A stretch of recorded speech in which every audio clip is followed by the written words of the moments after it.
So first of all, let me say that it is true. I agree with the Honorable. The people are disappointed in INEC.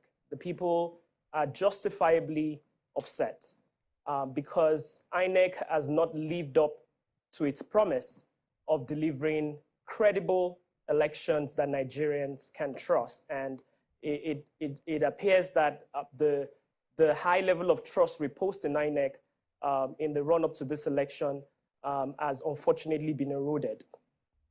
And a lot of that credibility challenge happened around the question of transmission of results, collation of results, and what happens after people have voted and exercised their rights. I want to say that it is important in the resolution of these issues that, first of all, I want to say that it's a case of that INEC really overpromised and underdelivered. And how did they overpromise? We had the INEC chairman several times say to people that results at the polling unit level will be uploaded in real time, and people will be able to view the results of their polling units on IREV. And I was here on Saturday and I said the same thing, just reinforcing what the INEC chairman had said. The clarification that INEC did not really make to a lot of people, and a lot of people didn't realize, was that it really is a scanned copy of the polling unit results that gets uploaded into the beavers and gets transmitted onto the IREV. It's the scanned copy, it's a PDF. And in many cases, you had, so Nigerians expected that they'd be able to, on a real-time basis, be able to plug into IREV and see the live results rather than the manual collation process, which we've always done, and we did in this election as well. So there was a clear case of overpromising and under-delivering. Now to the question of, and why was that the case? Why was that the way it is in the guideline? It's because if you're typing, if a collation officer, or if a returning officer or someone at the polling unit is typing in a number into the computer, they can easily type in a wrong number. So the process was put in place to allow credibility. If they're typing a number and they want to type 111, they can type 311. But if it's a scanned copy with handwritten numbers, handwritten signature, then it's harder to transmit the wrong number. So that's why the process was put in place.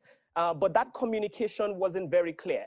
So INEC needs to step up and communicate better. So that's the first point.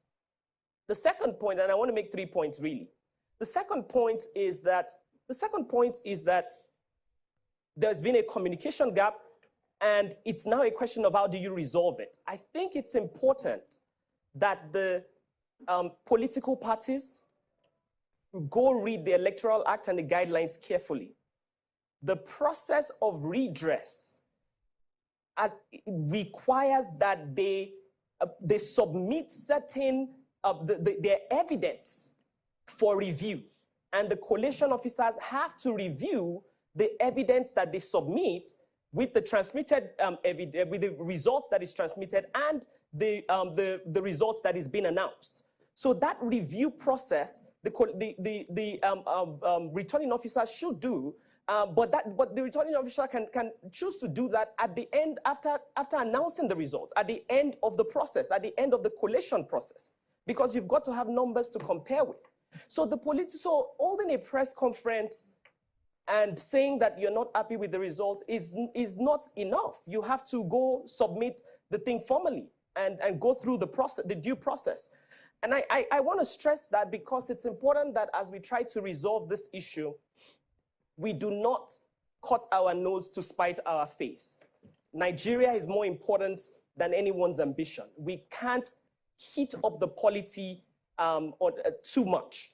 We have to be careful to make sure that we preserve democracy. And I want to say to the people that we have to work together to resolve this process. This is not the time to get emotional. We have to get pragmatic and get very strategic in how we resolve these processes. There's been irregularities. I happen to believe that, you know, it's not that we've made progress, but progress nonetheless, we expected a lot more.